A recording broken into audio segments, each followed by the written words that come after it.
Vladimir Duterte, thank you for joining us. Senate Democrats have blocked a Republican bill meant to stop President Obama's nuclear deal with Iran. The defeat means that the president is free to scale back sanctions against Iran starting as early as next week. Steve Portnoy of our CBS News Radio has the details.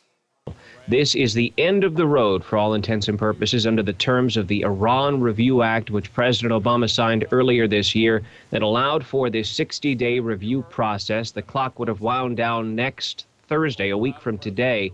But ultimately, what Democrats, 42 of them in the Senate, have shown is that there would not be enough energy behind the filibuster, behind the resolution of disapproval to try to get this onto the president's desk. So that's the end of the story. And Nancy Pelosi, the top House Democrat, said this morning that President Obama put on a dazzling display for congressional Democrats, seeing to it that his support would be shored up here in the halls of Congress at the U.S. Capitol.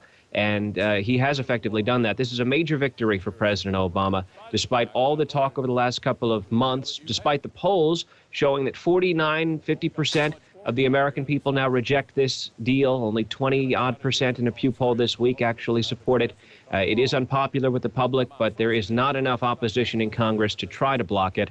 And so it will go into effect. President Obama will be able to lift the sanctions. House Republicans say that they may pursue legal action to try to stop that, but it remains to be seen at this point whether that's going to be possible. Steve, I know you got to run. Just one last question. Really, the president sort of escaped by the hair of his chinny chin chin, right? If one Senate Democrat had defected, he would have been in dire straits. If one of those guys had decided, change their mind at the last minute, would have gone the other way. If two had, but yes, close enough. Well, he could afford only one, right? He could only afford to. He could have. Well, if he had lost two, that would have been it. So he was lucky that Maria Cantwell was the 42nd who came on board. Otherwise, it would have just been one.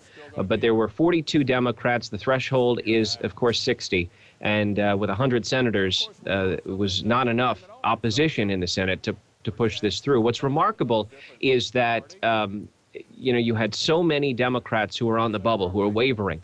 But in the end, only 4 wound up coming out against the deal. Bob Menendez of New Jersey, Chuck Schumer of New York. You had Joe Manchin of West Virginia and Ben Cardin of Maryland, the top Democrat on the Senate Foreign Relations Committee, the man who perhaps is closer to this than anyone else in the Senate.